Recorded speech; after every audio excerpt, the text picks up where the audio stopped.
ये हमारे लिए एक बहुत ही ये ग्लोबल सिटी प्रोजेक्ट आज इसको लेकर के हमारे कुछ प्रमुख लोगों को हमने यहाँ बुलाया था, उनसे बातचीत किया है। इस ग्लोबल सिटी में ये महत्वपूर्ण परियोजना है जो ये गुरुग्राम में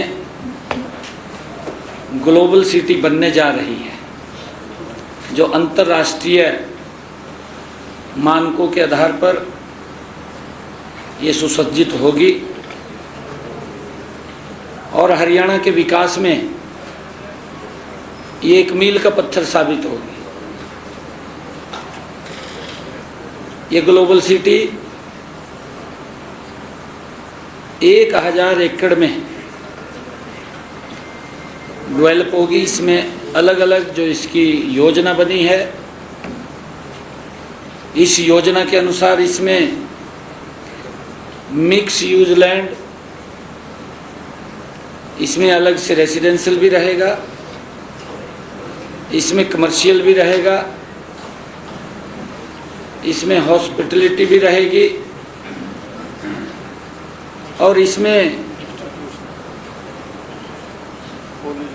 इसके साथ साथ एजुकेशनल इंस्टीट्यूट भी इसके अंदर रहेंगे। ओपन स्पेस भी इसमें रहेगा। ग्रीनरी के हिसाब से ज़्यादा ग्रीनरी हो, वो पौधे भी लगेंगे। जो गुरुग्राम का टेम्परेचर है, उस टेम्परेचर से इस ग्लोबल सिटी में उसका टेम्परेचर कम रहे, उन मानकों के आधार के ऊपर ये ग्लोबल सिटी बनने जा रही है। यह ग्लोबल सिटी लगभग फर्स्ट चरण में इस परियोजना का जो क्षेत्रफल है वो 587 एकड़ का है। फर्स्ट चरण में, फर्स्ट चरण की जो कुल परियोजना लागत है वो 940 करोड़ रुपए है, ताकि इस ग्लोबल सिटी में, जैसा मैंने कहा है कि अंतर्राष्ट्रीय सुविधाओं से सुसज्जित ये सिटी इस प्रकार की बनेगी कि इसको देखने भी लोग वो आएंगे। और यहाँ पर हमारे जो ठेकेदार हैं उसकी प्रक्रिया में वो लगे हुए हैं। इस ग्लोबल सिटी में चाहे सड़कों की बात हो, चाहे यूटिलिटी टनल की बात हो, और IMT जो मानेसर ट्रेड है वो भी 1.6 किलोमीटर इसके कनेक्टिविटी की बात हो। उसके साथ ही क्योंकि इसमें जो बिजली की जो लाइनें हैं वो भी सब अंडरग्राउंड यहाँ पर मिलेंगी। जैसे हमने कहा है कि यह अंतर्राष्ट्रीय मानकों पर आधारित ये प्रोजेक्ट होगा और अपने समय में टाइमलाइन के अंदर ये पूरा होगा। और उसको लेकर के इस परियोजना में लगभग जब ये पूरा तैयार होगा तो 1 लाख करोड़ से अधिक की निवेश की क्षमता इसकी रहेगी, जो लगभग यहाँ पर 16 लाख लोगों के जीवन को ये प्रभावित करेगा।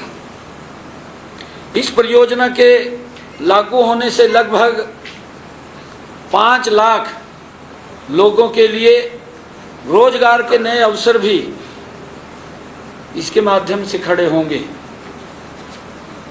और जैसा मैंने अभी कहा है कि यूटिलिटी टनल होगी, जिसमें वाटर पाइपलाइन, इलेक्ट्रिक केबल और अग्निशमन की सेवाएं, लाइटिंग सिस्टम, वेंटिलेशन सिस्टम और फायर डिटेक्शन,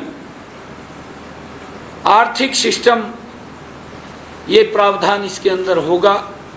और ये लगभग 10.5 किलोमीटर के अंदर इसका जो ये टनल की यूटिलिटी टनल होगी, जिसके अंदर ये सारी सुविधाएं रहेंगी, वो इसके अंदर होंगी।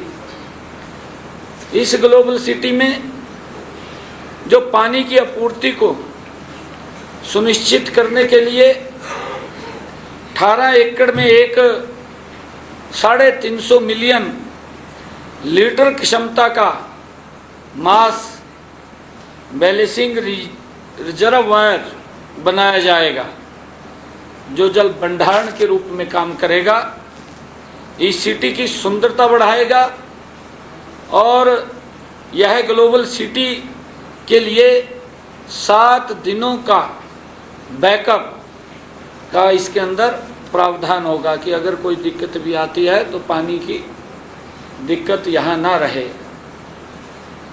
इस ग्लोबल सिटी की एक और विशेषता यह रहेगी कि इसकी कनेक्टिविटी दिल्ली के अंतर्राष्ट्रीय हवाई अड्डे से केवल 30 मिनट की यहाँ से रहेगी और रेलवे स्टेशन ICD से मात्र 20 मिनट की रहेगी। हेलीपोर्ट और मल्टी मॉडल ट्रांजिट से ये मात्र 10 मिनट की दूरी रहेगी। सड़क से इनकी कनेक्टिविटी NPR, SPR और CPR और NH48 से वो कनेक्टिविटी इसकी रहेगी। पर्यावरण को भी इस ग्लोबल सिटी में पर्यावरण का भी विशेष ध्यान रखते हुए लगभग 125 एकड़ पर ये ग्रीन जोन ये बनेगा। इसमें जो पौधे लगेंगे, जिसकी मैंने बात की है कि टेम्परेचर को मेंटेन रखेगा इसकी सुंदरता के लिए, और चाहे इसमें सड़कों की बात हो, चाहे बिल्डिंग प्लान्स की बात हो, कि इसकी सुंदरता भी जो अंतर्राष्ट्रीय मानक हैं उन मानकों के अनुरूप ये सिटी बनेगी। और उसी को लेकर के आज हमारे बहुत यहाँ पर बड़े महानुभाव आए थे। इसके अंदर हमारे बेस्टेज ग्रुप के लोग थे, इसमें लोडा ग्रुप आया था, DLF यहाँ पर मौजूद था और हीरो रियल्टी यहाँ मौजूद था, L&T रियल्टी यहाँ मौजूद था और अडानी रियल्टी यहाँ मौजूद था और प्रेस्टीज ग्रुप और Eldeco, signature, PMG, unity group, JLL और CBRE, ASF, embassy group, DRA, ये सभी बहुत जो प्रमुख हमारे मेंबरान थे इस ग्लोबल सिटी में, वो सभी उन्होंने आकर के उसमें सुझाव भी उन्होंने दिए हैं। उनके सुझाव भी हमने लिए हैं कि जो और इसमें क्या अच्छा कर सकते हैं, उसको लेकर के भी हमने सुझाव लिए हैं। ये सभी बड़ी पार्टियां भी आज यहाँ उपस्थित थी। क्योंकि अंतर्राष्ट्रीय स्तर पर इसका निर्माण किया जाना है, जो बड़ी MNCs हैं भारत की, क्या उनसे भी संपर्क किया बिल्कुल जाएगा कि निवेश करें? बिल्कुल। इसके अंदर अगर कोई सिंगल पार्टी भी आना चाहे, कोई व्यक्ति आकर के कहे कि मैं इसको डेवलप कर सकता हूँ, तो सिंगल व्यक्ति के लिए भी हमने कहा है और मल्टीपल के लिए भी कहा है। हम दोनों तरफ निर्णय करेंगे। अगर कोई सिंगल व्यक्ति आता है तो सिंगल व्यक्ति आए, नहीं तो मल्टीपल फेसेस के अंदर हम इसका निर्माण करेंगे। नहीं देखिए, क्योंकि ये जब ग्लोबल सिटी बन रहा है या एक अलग सिटी का निर्माण हो रहा है और अंतर्राष्ट्रीय मानकों के आधार के ऊपर सरकार उसके नॉर्म्स देखेगी, उसके अंदर नॉर्म्स देख करके जो भी पार्टी उसके अंदर आकर के कहेगी कि मैं यहाँ करना चाहती हूँ। क्षेत्र के लोगों को भी फायदा होगा या जिन लोगों की भागीदारी है, स्पेशली चाहे हरियाणा की बात की जाए, उनके क्षेत्र के लोगों के लिए क्या नहीं, मैंने कहा है ना कि एम्प्लॉयमेंट भी लगभग 5 लाख के करीब में यहाँ जनरेट होगा, लाभ मिलेगा, हरियाणा के लोगों को मिलेगा। पिछले समय में हमने कई बार टेंडर लगाए हैं जमीन के लिए, बहुत सारे फील्ड बैंक हैं, पर अभी तक सक्सेसफुल नहीं हुआ, काफी लोग नहीं भी हैं। इससे पहले हम दुबई में हमने इसकी पूरी टाइमलाइन तय की है और उस टाइमलाइन के अंदर इसको ऐसा भी है, एक सेवा केंद्र इस टाइप का बनाया हुआ है एक छत के नीचे, क्या कोई तमाम जो लोग निवेशक आना चाहते हैं तो कहाँ संपर्क करते हैं तमाम उनके? हाँ, ये हमने कहा है, क्या है? ये हमने कहा है कि किसी भी व्यक्ति को हम यहाँ दिक्कत एनओसीज के लिए नहीं आने देंगे, क्योंकि single window system, single roof system, हम उसको लेकर के भी समय समय के ऊपर उसको वॉच करते रहते हैं। और अब हमने ये इसके लिए नहीं, अन्य प्रोजेक्ट्स के लिए भी हमने हरियाणा के अंदर अलग से 10 IMT बनाने की बात कही है और उसके लिए हम जगह को भी चिन्हित कर रहे हैं। जब जगह को हम चिन्हित कर रहे हैं, अगर कोई इन्वेस्टर्स यहाँ इन्वेस्ट के लिए आता है और एक एप्लीकेशन देता है तो उसके लिए हमने मात्र 15 दिन का, 14 दिन का समय रखा है कि 14 दिन के अंदर अगर वो अप्लाई करता है उसको सभी की सभी NOCs उपलब्ध हो जाएंगी। अगर ऑब्जेक्शन लगता है तो उसका अंतिम समय हमने 30 दिन रखा है कि 30 दिन के अंदर वो पूरा करके अपनी पूरी NOC दे सकते हैं। इसमें नया क्या होगा सर? हेलीपैड की सुविधा, ऐसी कई सुविधा, इसमें नई सुविधाएं क्या होगी? नहीं, यहाँ मैंने कहा है कि यहाँ से एयरपोर्ट तो मात्र 20 मिनट का रास्ता है। मैंने आपको कहा है हेलीपैड का मात्र यहाँ से 5, 7, 10 मिनट का है। IMT खरगोदा भी जा रहे हैं, आप खरगोदा भी जा रहे हैं, वहाँ क्या कुछ है आज किस तरीके से, वहाँ पर भी क्या कुछ मीटिंग्स रहने वाली है निवेशकों का, क्या वहाँ कुछ क्या उद्देश्य है? वहाँ पर भी अलग, क्योंकि कुछ इन्वेस्टर्स वहाँ पर भी हैं और उनसे भी मिलेंगे, क्योंकि इंडस्ट्री के अंदर एक बड़ा प्रोजेक्ट मारुति का वो खरगोदा में लगभग तैयार हो गया है और वो प्रोडक्शन के अंदर अभी आ जाएगा। और उसके साथ साथ और भी वहाँ पर जो इन्वेस्टर्स हैं वो इन्वेस्टर्स से भी बात करेंगे, वो भी बड़े प्रोजेक्ट वहाँ पर आ रहे हैं, उन सब से भी बातचीत करने का आज हमारा विषय है। और इस ग्लोबल सिटी के बाद मैं वहीं एक बड़ा अवसर है, 3 दिन बाद एक बड़ा अवसर है हरियाणा के लिए, हिसार यमुनानगर को लेकर के, प्रधानमंत्री को लेकर क्या कुछ अब अपेक्षा की जाए हरियाणा में, कुछ क्या और खास नया हो सकता है, क्या सामने आ सकता है? आदरणीय प्रधानमंत्री जी भारत रत्न बाबा साहेब भीमराव अंबेडकर जी की जयंती के अवसर पर 2 बड़ी परियोजनाओं को हरियाणा को समर्पित करने के लिए आ रहे हैं। एक महाराजा अग्रसेन एयरपोर्ट, जहां इस प्रकार का कोई बड़ा प्रोजेक्ट आता है तो उस क्षेत्र का ऑटोमेटिक और विकास की एक गति से आगे बढ़ता है, उस क्षेत्र का पूरा विकास होगा, लोगों को सुविधा मिलेगी, वो हरियाणा के लोगों को नहीं, पंजाब के लोगों को भी मिलेगी। वहाँ से एयरपोर्ट जो महाराजा अग्रसेन है वो पूरे देश के साथ और फिर पूरी दुनिया के साथ जुड़ेगा।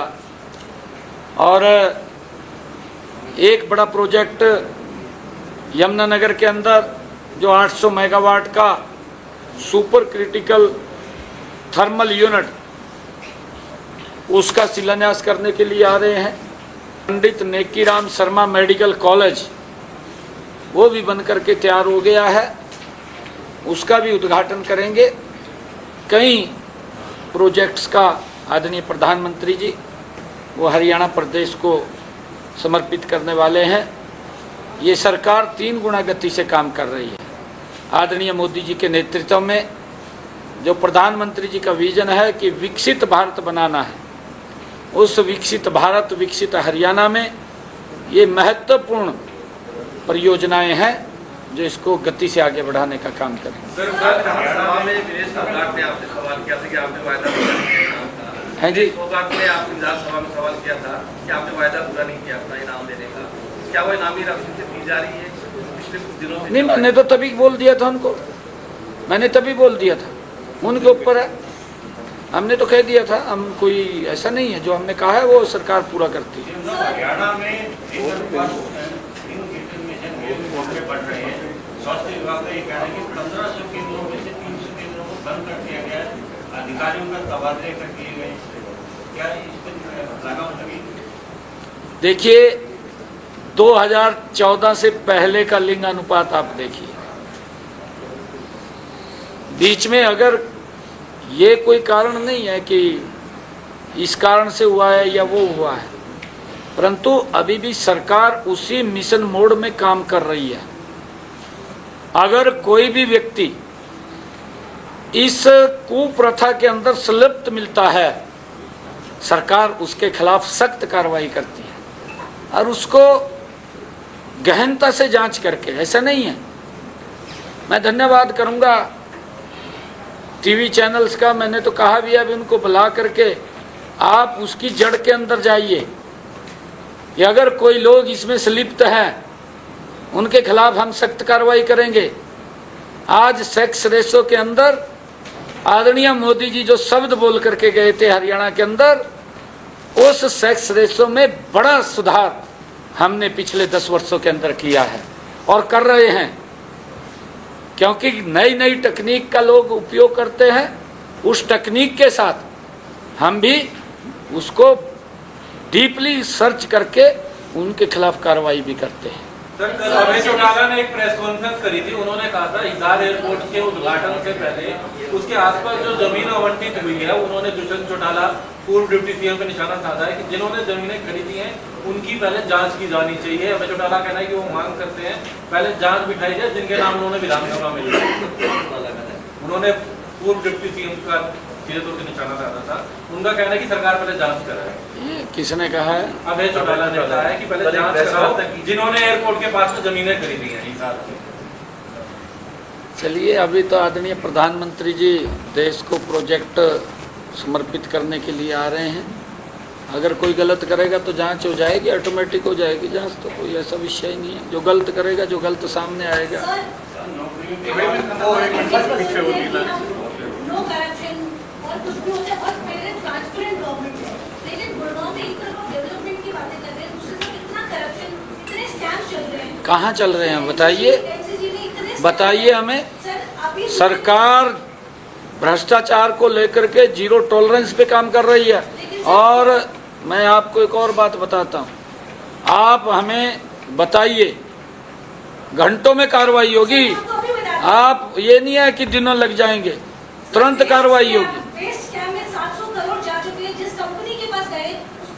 उसकी जांच चल रही है, उसकी जांच चल रही है, उसकी जांच चल रही है। नहीं, जांच चल रही है, उसकी जांच चल रही है, मैंने कहा है ना। और जो भी दोषी होगा उसके खिलाफ कार्रवाई होगी। सर, एक सवाल छोटा सा कि सर देश भर में स्मार्ट सिटी बनाने की जिस तरह से आप बात कर रहे हैं हरियाणा को भी लेकर के, अब यूपी और दिल्ली के बाद जो सबसे बड़ा ट्रैफिक को लेकर जांच जो ICR में देखा जा रहा है, ई रिक्शा को लेकर के, सर क्या हरियाणा सरकार भी इस पे काम करने वाली है आने वाले समय में? नहीं, देखिए, ई रिक्शा को लेकर के हमारे EV वाहन, हम इसकी तरफ बढ़ रहे हैं और EV की तरफ आने वाले समय के अंदर, क्योंकि चाहे ई रिक्शा हो, चाहे हमारी इलेक्ट्रिक बस हो, चाहे इलेक्ट्रिक कारें हों, ताकि ये पोल्यूशन से निजात मिले, कम पोल्यूशन हो, पेट्रोल का भी खर्चा कम हो, और हम इसी को ध्यान में रखते हुए ये बिजली की तरफ